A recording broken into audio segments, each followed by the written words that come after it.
ചൂർണിക്കര പഞ്ചായത്ത് ഐരാറിൽ വീണ്ടും അനധികൃത മാലിന്യ നിക്ഷേപം. പരാതികൾ ആവർത്തിച്ചിട്ടും നടപടിയില്ലാത്ത അധികൃതർക്കെതിരെ പ്രക്ഷോഭം ശക്തമാക്കുമെന്ന് വാർഡ് മെമ്പർ ലീന ജയനും പ്രദേശവാസികളും. ചൂർണിക്കര ഗ്രാമപഞ്ചായത്ത് 18-ാം വാർഡിലെ ഐരാർ പ്രദേശത്ത് മാസങ്ങളായി തുടരുന്ന അനധികൃത മാലിന്യ നിക്ഷേപത്തിനെതിരെ നാട്ടുകാർ വീണ്ടും പ്രതിഷേധവുമായി രംഗത്ത്. പ്രശ്നം പരിഹരിക്കണമെന്നാവശ്യപ്പെട്ട് പഞ്ചായത്തിൽ നിരവധി തവണ പരാതി നൽകിയിട്ടും ഇതുവരെ ഫലപ്രദമായ നടപടിയൊന്നും ഉണ്ടായിട്ടില്ലെന്നാണ് പ്രദേശവാസികളുടെ ആരോപണം. കഴിഞ്ഞ ദിവസങ്ങളിൽ പ്രദേശവാസിയായ അജി ഐരാറിന്റെയും സമീപവാസികളുടെയും നേതൃത്വത്തിൽ പ്രദേശം ശുചീകരിച്ചിരുന്നുവെങ്കിലും വീണ്ടും പ്ലാസ്റ്റിക് മാലിന്യങ്ങളും ഭക്ഷ്യാവശിഷ്ടങ്ങളും ഉൾപ്പെടെയുള്ള മാലിന്യങ്ങൾ ഇവിടെ തള്ളുന്നതായി കണ്ടെത്തിയിട്ടുണ്ട്. പകർച്ചവ്യാധികൾ വ്യാപിക്കാൻ സാധ്യതയുള്ള സാഹചര്യത്തിലും മഴക്കാലത്ത് വെള്ളക്കെട്ട് രൂപപ്പെടുന്ന പ്രദേശമായതിനാലും മാലിന്യ നിക്ഷേപം ഗുരുതര ആരോഗ്യ ഭീഷണി സൃഷ്ടിക്കുകയാണെന്ന് നാട്ടുകാർ ചൂണ്ടിക്കാട്ടുന്നു. കഴിഞ്ഞ 2 ആഴ്ച മുമ്പ് പ്രദേശവാസികളെയെല്ലാം കൂട്ടിക്കൊണ്ട് നമ്മൾ KSKT നേതൃത്വത്തിൽ തന്നെ ഒരു ക്ലീനിങ് ഇവിടെ നടത്തി. അത് കഴിഞ്ഞ് ഏതാനും ദിവസങ്ങൾക്കകം തന്നെ വീണ്ടും മാലിന്യം കൊണ്ടുവന്നിടുന്ന അവസ്ഥയാണ്. അതായത് ഫുഡ് വേസ്റ്റ് അടക്കം ആണ് ഇവിടെ ബാലൻസ് ചീഞ്ഞ് അഴുകിയ നിലയിലുള്ള ഭക്ഷണ വേസ്റ്റാണ് ഇവിടെ കൊണ്ടുവന്ന് നിക്ഷേപിക്കുന്നത്.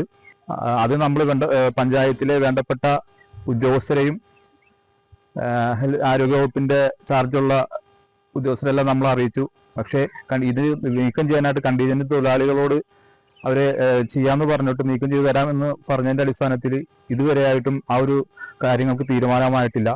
പഞ്ചായത്തിനോട് നമ്മൾ ആവശ്യപ്പെട്ടിട്ട് ഇത് പല രീതിയിലും ഇത് മാറ്റം ചെയ്യാനായിട്ട് തന്നെ ഇതിനോടകം സാധിച്ചിട്ടില്ല.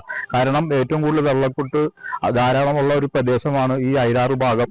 ഇതിനുടനെ ഞങ്ങൾക്ക് ആവശ്യപ്പെടാനുള്ളത് ഇപ്പൊ നിലവിൽ ഇത് മാറ്റിത്തരികയോ അതോടൊപ്പം തന്നെ ഇവിടെ ഒരു CCTV ക്യാമറ വെച്ച് ഇതിന്റെ കാര്യങ്ങൾ പരിഹരിക്കാനാണ് ഞങ്ങൾക്ക് പഞ്ചായത്ത് അധികൃതരോട് ആവശ്യപ്പെടാനുള്ളത്. പഞ്ചായത്തിന്റെ പൊതുശ്മശാനവും ഈ പ്രദേശത്താണ് സ്ഥിതി ചെയ്യുന്നത്. സാമൂഹ്യവിരുദ്ധരുടെ ശല്യവും ഇവിടെ വർദ്ധിച്ചു വരുന്നതായി പരാതിയുണ്ട്. ശ്മശാന പരിസരത്ത് അനധികൃത മാലിന്യ നിക്ഷേപം തടയുന്നതിനായി CCTV ക്യാമറ സ്ഥാപിക്കണമെന്ന് വാർഡ് മെമ്പർ ലീന ജയൻ മുൻ ഭരണസമിതിയുടെ കാലം മുതൽ പലതവണ പഞ്ചായത്തിനോട് ആവശ്യപ്പെട്ടിരുന്നുവെങ്കിലും ഇതുവരെ നടപടി സ്വീകരിച്ചിട്ടില്ലെന്നാണ് ആരോപണം. അധികൃതരുടെ അനാസ്ഥ തുടർന്നാൽ ശക്തമായ ജനകീയ പ്രക്ഷോഭ പരിപാടികളുമായി മുന്നോട്ടു പോകുമെന്ന് വാർഡ് മെമ്പർ ലീന ജയനും പ്രദേശവാസിയായ അജി ഐരാറും അറിയിച്ചു. അടുത്തു തന്നെയാണ് പഞ്ചായത്തിന്റെ പൊതുശ്മശാനം സ്ഥിതി ചെയ്യുന്നത്. പൊതുശ്മശാനത്തിന്റെ ഭാഗത്ത് സാമൂഹ്യ വിരുദ്ധരുടെ ശല്യം ഉണ്ടെന്നുള്ളതും നിരന്തരമായി നമ്മൾ അറിയിച്ചിട്ടുള്ളതാണ്.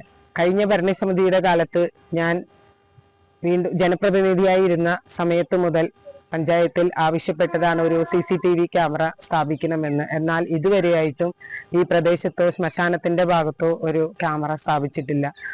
അതുകൊണ്ട് ഇനിയും ഇങ്ങനെ പഞ്ചായത്തിന്റെ അനാസ്ഥ തുടരുകയാണെങ്കിൽ ശക്തമായ പ്രതിഷേധ പരിപാടിയുമായി മുന്നോട്ട് പോകുമെന്നാണ് ഈ അവസരത്തിൽ എനിക്ക് പറയാനുള്ളത്. News bureau, Aluva. നിങ്ങൾ അറിഞ്ഞോ? നിങ്ങൾ കാത്തിരുന്ന കൊച്ചിയിലെ ഏറ്റവും വലിയ വിലക്കുറവ് ജൂലൈ 2 മുതൽ 6 വരെ സോൾട്ട് ഹൈപ്പർ മാർക്കറ്റിലെ ഓഫറുകളുടെ പെരുമഴയാണ്. ഏറ്റവും വിലക്കുറവിൽ എല്ലാ വ്യാഴാഴ്ചയും ഫ്രൂട്ട്സ് ആൻഡ് വെജിറ്റബിൾസ്. എത്രയും പെട്ടെന്ന് ചുള്ളിക്കലുള്ള സോൾട്ടിലേക്ക് പോരെ.